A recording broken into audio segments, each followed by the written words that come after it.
Hello বন্ধুরা, কেমন আছো সবাই?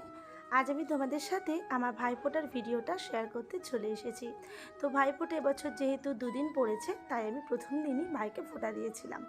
কেননা বুধবার আমার ভাইয়ের জন্মবার, সেদিন ফোঁটা দিতে পারবো না। তাছাড়াও এই দিন আমার বাড়িও ফেরার ছিল, মানে কলকাতাতে।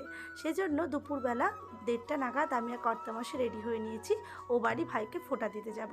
তারপর বিকেলে এসে কলকাতায় ফিরবো। তো আমরা টোটো করে বেরিয়ে পড়লাম ও বাড়ির উদ্দেশ্যে। তো আমি এ বাড়ি চলেও এসেছি। কাকিমা বলল প্লেটের মধ্যে ভাইয়ের মিষ্টিগুলো সাজিয়ে নিতে। তো এক এক করে ভাইয়ের মিষ্টিগুলো আমি প্লেটের মধ্যে সাজিয়ে নিলাম।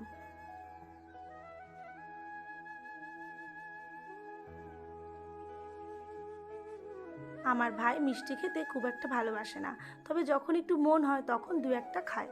তো ভাই যেটা খেতে ভালোবাসে সেটারই ব্যবস্থা করেছি, ফ্রায়েড রাইস, চিলি চিকেন। তো অন্য বছর আমি ভাইকে নিজে হাতে রান্না করে খাওয়াই, মানে এটাই ছোটো থেকে করে আসছি। কিন্তু এবছর সেটা সম্ভব হলো না, যেহেতু আমি আজকে কলকাতায় চলে যাব। যদিও আমি বলেছিলাম যে পরের দিন ভাইকে যাওয়ার জন্য, কিন্তু ভাই পড়াশোনার জন্য ভাই যেতে পারবে না। তাই বাধ্য হলাম কাকিমা শরণাপন্ন হতে। মানে কাকিমাকে বললাম একটু ফ্রায়েড রাইস আর চিলি চিকেন রান্না করে রাখতে। কাকিমা তো করে রেখেছে, সব কিছু মোটামুটি রেডি হয়ে গেছে। আর তো 2:30টার পর আজকে ফোটার টাইম শুরু হচ্ছে। তো আমার ভাইকে কিন্তু খুব একটা বলতে হয়নি বারবার স্নান করে নেওয়ার জন্য, কেননা ও বুঝতে পেরেছে যে দিদিভাই এখন এসে ফোঁটা দিচ্ছে, ব্যাপারটা একটু অন্যরকম। আর তাছাড়া দিদিভাইকে ফিরতে হবে, সেজন্য ও আজ একদম লেট করেনি, তাড়াতাড়ি স্নান করে রেডি হয়ে নিয়েছে। এখন ঘড়িতে দুপুর প্রায় 2:45 বেজে গেছে। আর সময় নষ্ট করব না, এবার ভাইকে ফোঁটাটা দিয়ে দিই। যদিও আমার মনে হয় যে ভাইয়ের মঙ্গল কামনার জন্য একটা বিশেষ দিনই যথেষ্ট নয়, তবু যেহেতু ক্যালেন্ডারে একটা নির্দিষ্ট দিন বলা আছে, নির্দিষ্ট সময় বলা আছে, তাই আমরা সবাই চেষ্টা করি সেই সময় ভাইকে ফোঁটা দেওয়ার বা ভাইয়ের মঙ্গল কামনা করার। তো যাই হোক, সময় পেরিয়ে যাচ্ছে, আর বেশি কথা বাড়াবো না, আমি চলে যাচ্ছি আমার ভাইফোঁটার দিকে।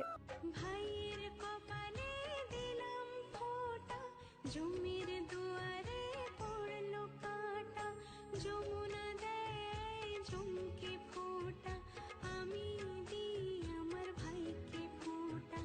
জম যেমন হয় চিরজীবী, আমার ভাই যেন হয় চিরজীবী।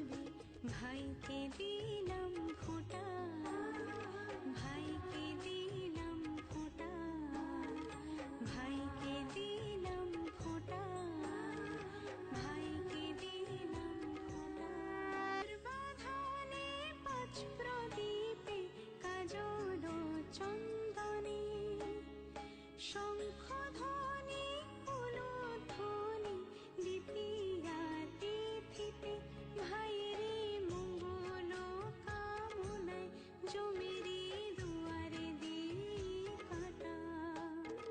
সুখে থাকুক ভাইটি আমার, এই কামনা জানাই। ভাইকে দিলাম ফোঁটা, ভাইকে দিলাম ফোঁটা।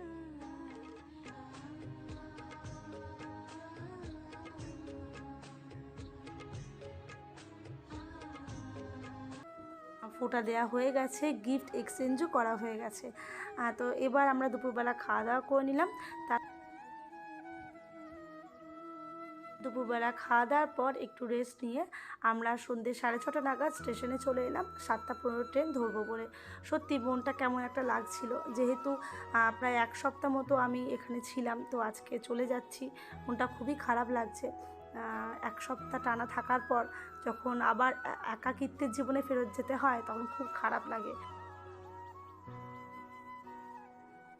নিজের পরিবার পরিজনকে ছেড়ে যখন আবার পুনরায় ফ্ল্যাটে ফেরত যেতে হয়, তখন মনটা কেমন ভারাক্রান্ত হয়ে যায়।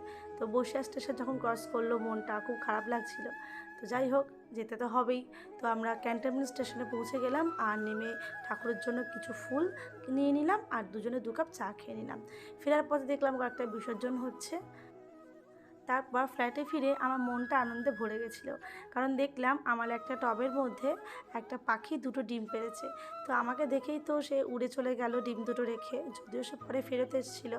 তো এটা দেখে খুব ভালো লেগেছিলো। পাখিগুলোকে আর ডিস্টার্ব করলাম না। আজকে ব্লগটা আমি এখানেই শেষ করছি, দেখা হচ্ছে নেক্সট কোনো ব্লগে। ততদিন তোমরা সুস্থ থেকো, ভালো থেকো।